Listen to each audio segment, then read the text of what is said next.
So let's dive into one of the biggest questions there is. What, deep down, makes you you? It's not magic, not at all. It's actually a fascinating, incredible code that's hidden inside every single one of us. I mean, you've probably thought about it, right? You look in the mirror and you see a little piece of your mom, a little piece of your dad. How does that even happen? How does life decide which bits and pieces to pass on to you? Well, it turns out the answer is written in a kind of biological instruction manual, a code called DNA. And today, we're going to learn how to read a few pages from that amazing book of you. All right, let's get right into it and unpack this code of life. To really get the big picture, we've got to learn the language first. The basic building blocks of how this whole inheritance thing works.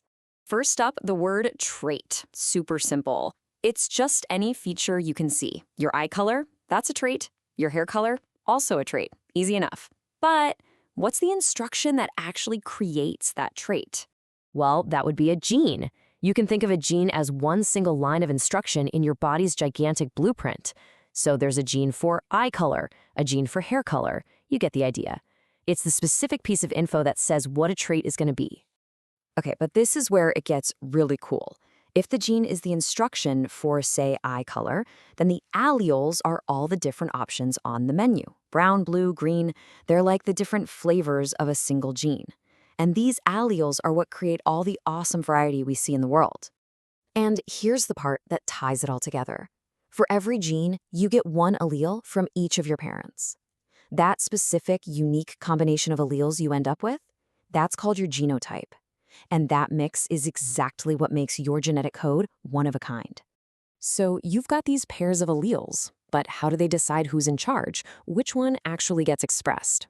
Well, that brings us to the rules of the game, the showdown between dominant and recessive alleles. A lot of the time, it's basically a face-off. The dominant allele, you can think of that as the stronger one. If you have even one copy of it, that's the trait you're going to see.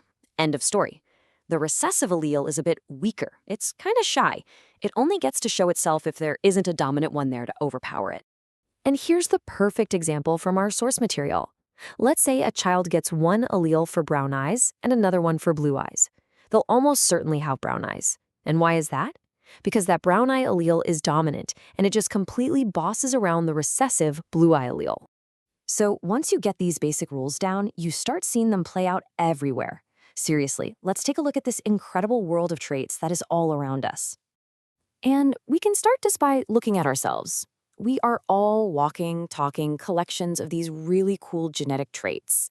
So besides the obvious stuff like hair and eye color, there are some really fun ones. Try this right now. Can you bend your thumb back so it's almost at a 90-degree angle? If you can, you've got hitchhiker's thumb, a classic genetic trait. Or what about your earlobes? Are they attached right to the side of your head, or do they swing free? Yep, that's in your genes too. And it's not just a human thing. These exact same principles are at work across the entire animal kingdom, creating all the amazing diversity we see. Think about it. Whether a cat has stripes or is just one solid color, that's its alleles. A dog's tail being naturally long or short, that's in its genetic code. It even explains awesome stuff like why a husky might have one blue eye and one brown eye, or why some animals are just naturally more muscular. It is all right there in the code. And we can't forget about the plant world, which is also shaped by these exact same genetic rules. The color of a flower, how tall a tree can grow, even the shape of its leaves, it's all written in its DNA. And this is hugely important for things like farming, since genetics even determines crop yield, which is just a fancy way of saying how much food a plant can make. Okay, so understanding what these traits are is one thing, but what's truly mind-blowing is that we figured out how to actually predict which traits will show up. It's time to crack the code.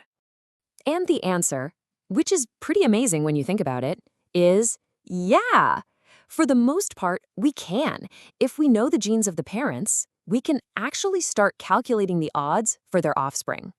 Scientists use these simple charts, this one's called a Punnett square, to map out all the possibilities. So look here, the big P stands for purple flowers, and we know it's the dominant one. The only possible way to get a white flower is if the plant gets two copies of the recessive P allele. In every other combination, that dominant purple trait is going to win out. And today, of course, we've gone way beyond just simple charts. I mean, we're talking about some seriously high-tech tools. Things like PCR let scientists make millions of copies of DNA to study it. Gel electrophoresis helps them sort through it all. And with genetic engineering, we can now even make precise changes to DNA itself, which is leading to incredible breakthroughs in medicine and in the food we grow. So, at the end of the day, our genes write the first draft of our story. They provide the blueprint. But as our ability to read, understand, and even edit that blueprint gets more and more powerful, it leaves us with a pretty deep question. Looking forward, just how much of the next chapter are we going to be able to write for ourselves?